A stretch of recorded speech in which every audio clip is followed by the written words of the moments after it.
Okay, so last but not least speaker in the last but not least session for today. It's my pleasure to welcome Yotam Azriel, the CTO and co-founder in Tensorleap. Yotam, you can join us on stage. And I'll just say briefly as an intro to what Yotam will be speaking about, my own take on it. I think, knowing other startups in the field, one of them of a professor from Tel Aviv University, I think that's kind of the holy grail of data science, understanding the black box better, empowering the data scientists, the engineers, the actual users at the end of the line of the product or service that we're developing. So Yotam, please join us and tell us more.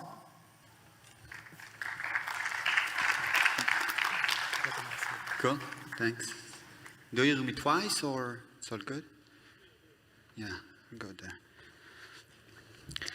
So Yotam, yeah, thanks. I'm Yotam. We're going to speak about applied explainability. I'm a data scientist in the last 12 years.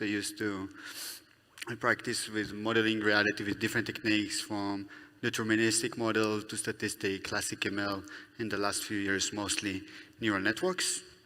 We're going to introduce a new term.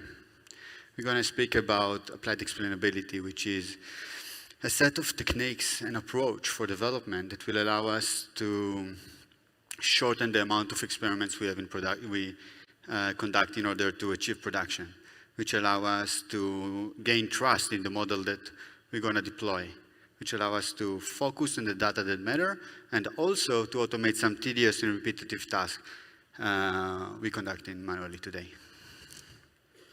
We're going to see specifically how we can use applied explainability techniques in order to improve datasets, testing procedures, and troubleshooting. So we start with datasets. The current development techniques leading us to a huge and repetitive datasets. And the main reason is that the complexity of the domains we apply in neural networks today relative to the few features we're using in order to guide the sample collection is almost random. Everything we're doing is almost random. Even if we'll conduct some metadata collection and feature extraction and try to collect tens of different characteristics that we can use in order to lead the data labelers and mining, we won't be able to handle the complexity with our own perspective. So we constantly will collect samples that is easiest for us to collect and easier for us to label. And from the very same reason, it's going to be very hard to feel good with our training validation split. We might use, in certain domains when time is taking a place, so we'll use, the first few months for training and later for validation. But for many cases, in order to be able to test generalization properly, we'll need to sample every population properly to be able to claim the model managed to generalize the features in each one of those populations.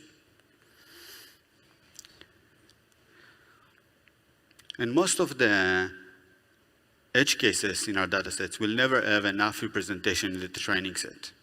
It's very hard to find all those populations. In order to do so, we need to handle thousands of different features that will be able to describe them. And it's very hard to make sure that we'll manage to get enough of representation of each one of them.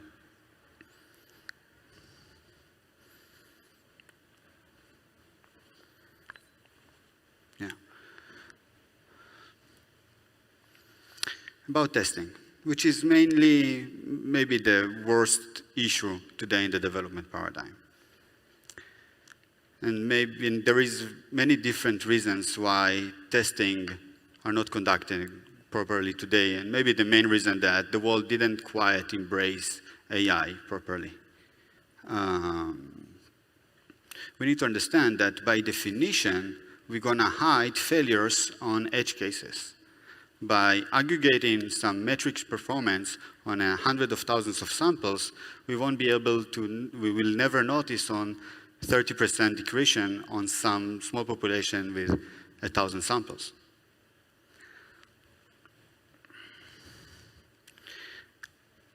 none of our performance indicator does not claim generalization. Accuracy and mean absolute error, they're all performance indicators, but none of them will be able to provide us the indication that the model actually managed to generalize information that will be able to use in production.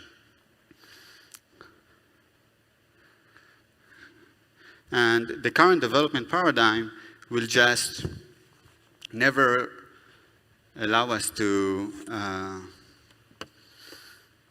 track after failures that we already fixed.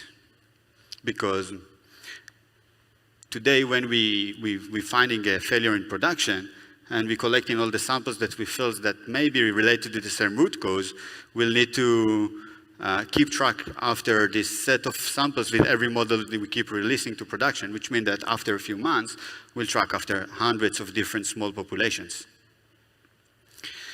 Troubleshooting. So today when we have some failure in production and we're getting those samples back, the first thing we'll do is to look on the failures with our eyes.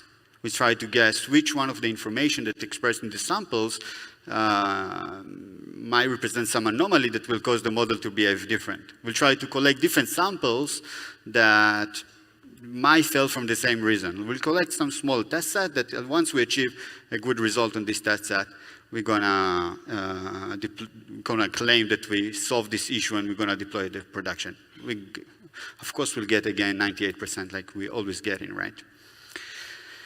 And the problem with it is that all this process of trial and error will constantly take a long time for us to predict.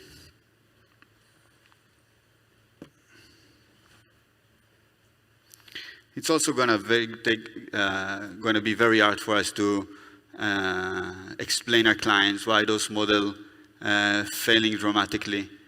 It's going to be very hard for us to estimate the magnitude of the problem we just created. We'll never know if you won't be able to model the problem properly and to query with some model all the cases that this specific root cause came back, we won't be able to understand how severe is our problem. Now we're gonna look on some techniques that can help us to unlock this development paradigm that can handle many of those issues.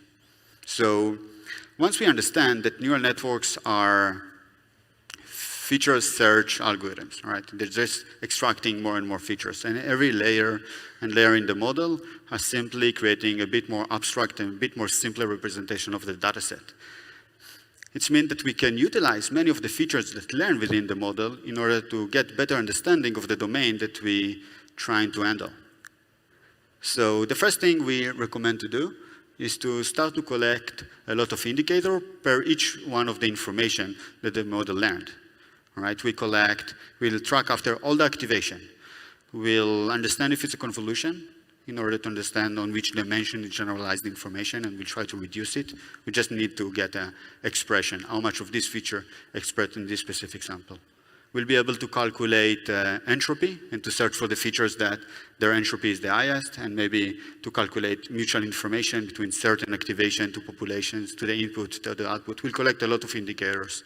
Once we end up with a list of the most important features, we'll try to distill them, to run them through some dimension reduction pipeline in order to get some vector that we can utilize and use. And from this point, we'll start to represent the whole data set with this vector. We'll project the data set on this new vector space. Once we have a list of features that can describe each one in one of the samples, we can easily run clustering techniques and different unsupervised algorithms in order to pinpoint different populations. So now we're ending up with a list of clusters, and each one of them we can characterize a bit different. Some of them will constantly fail. Some of them, most of the samples will have really high loss. Some of them won't be represented enough in the training set. Some of them will tend to overfitting, and we might discover it if we calculate the mutual information between the features that express the most in those samples to the input. So we can have very strong indication of many different issues that we can automatically, unsupervisedly find in those models, which means that we'll much more rely on our own perspective of how we should handle this domain. And a very important part is to be able to explain why all those different phenomena happened within these neural networks. And if you process the model that's sensitive to those informations, all right, you can, for example, extract the feature importance of this clustering algorithm and detect all the small features, all the very specific neurons within the model that expressed in a specific cluster, and by that creates a traceback activation and creates some heat map on the areas in the sample space that will allow you to understand what caused this image to emerge, what is common between the samples in this specific cluster. Now, are we going to use it within a development paradigm?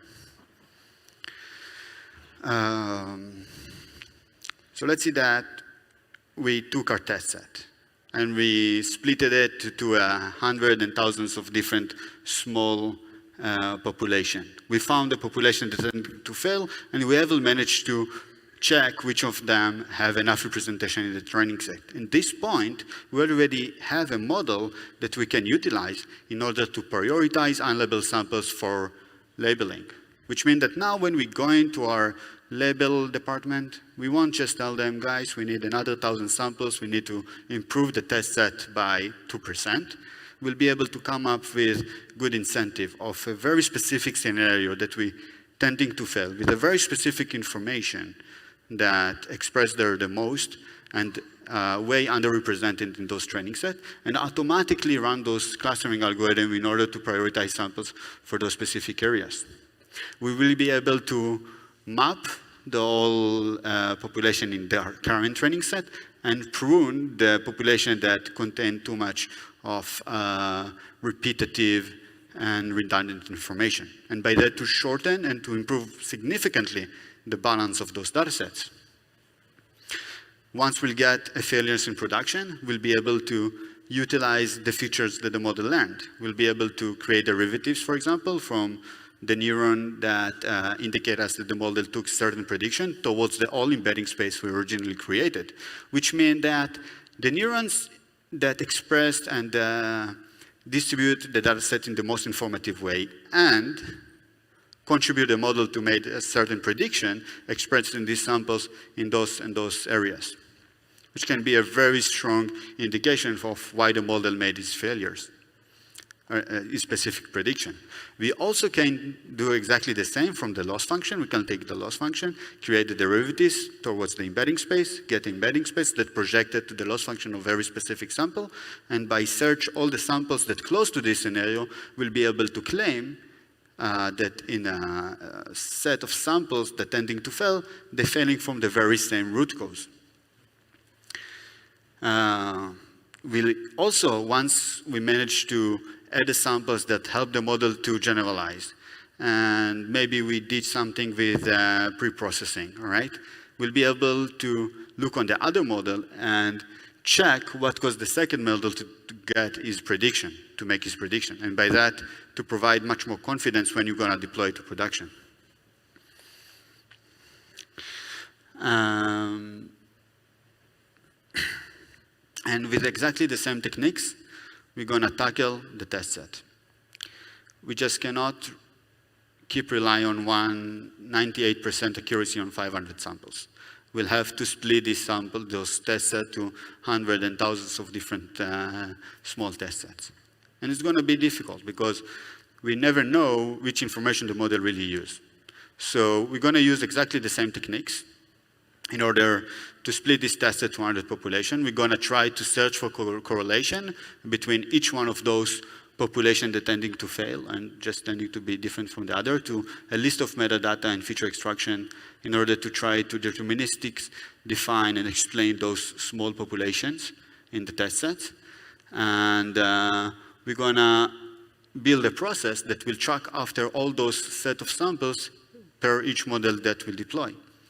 So we need a certain process that will constantly keep track after all the performance indicators of each model on each sample and index together with it all the information about that we managed to extract that relate each sample to each one of those tests in order to be sure that our next model is still perform well on all the population that we are aware of. We plan to do demo, although apparently there is no demo on this stage. We cannot share screen of a development paradigm that built on those specific principles, on a platform with a proper infrastructure that allow us to gather. But you can see it if you want. You can jump to our booth, the right when you get into the hall. You'll find Tensorleap. We can show you some demos of how this development paradigm can be applied on text, images, time series, and different kind of domains. Questions?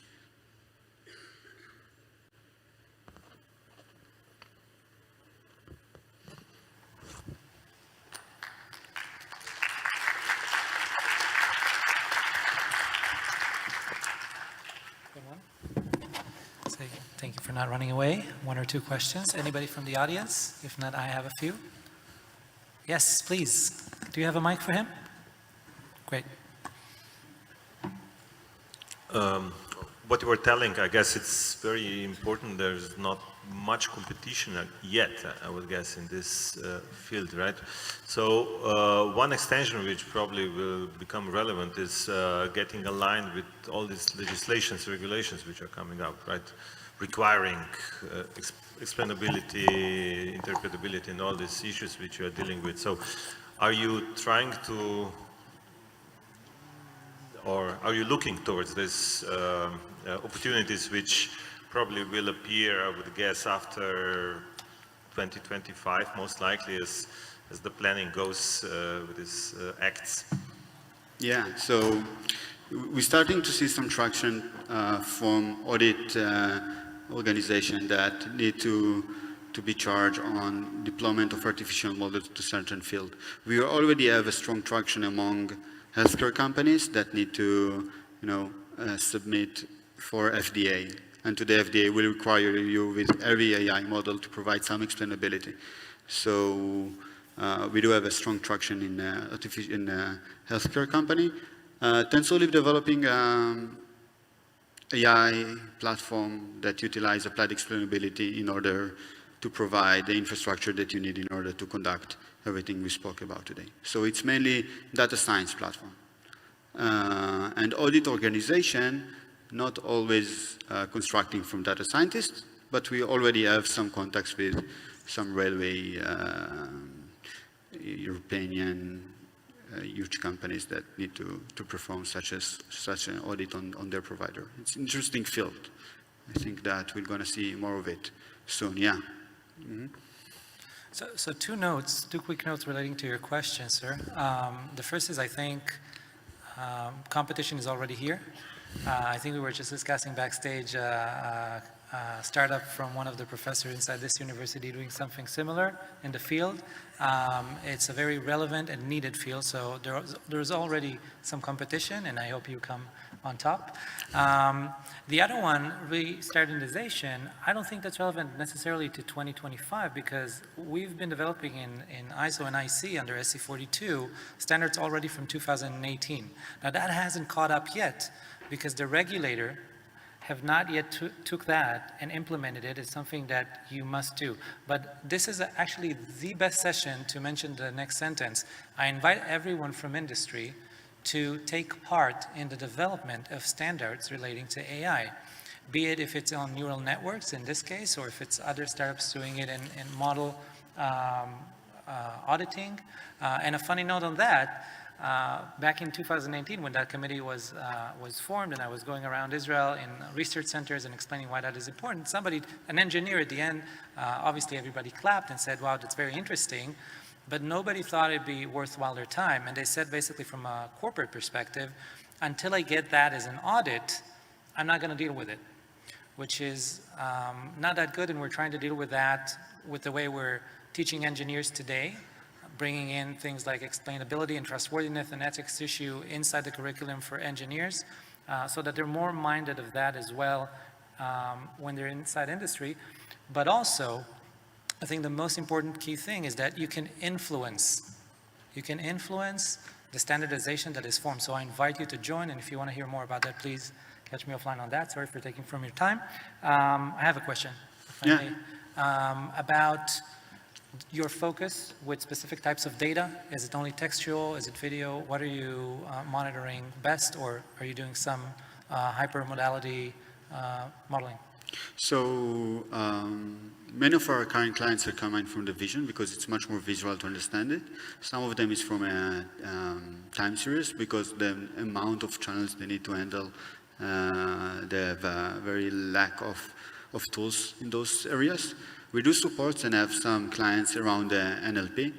The whole infrastructure is the same. The algorithmics need to be changed a bit because different data types will require different neural networks that generalizing information on different dimensions. So if you want to measure the expression of transformers layers, it's going to be a bit different than dense layers. You'll need to redact the dimension differently and to search generalization on different dimension of the sample space, and you trace back activation a bit differently. But basically, it's the same explainability engine that adapting himself to the model and by that to the data type. Okay, great. And following on that, from a product perspective, from a product roadmap development, where are you at today, and what's your next challenge that you face?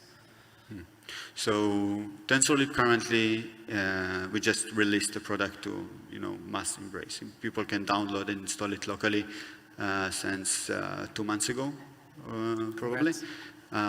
We released a version that allows you to install this old Kubernetes cluster with all the databases inside the Docker on your own local machine, so you can try it with one installation line.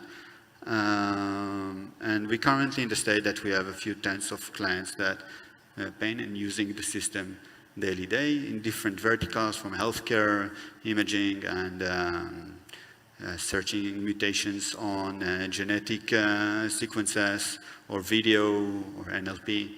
So we're just starting to find some new followers. Across the chasm, and you're going uphill. Great. Thank you very much, Yotam, for your time. Thank you, guys. Thank you very much.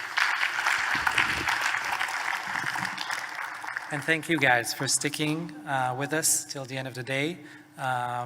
2 minutes to conclude this amazing event.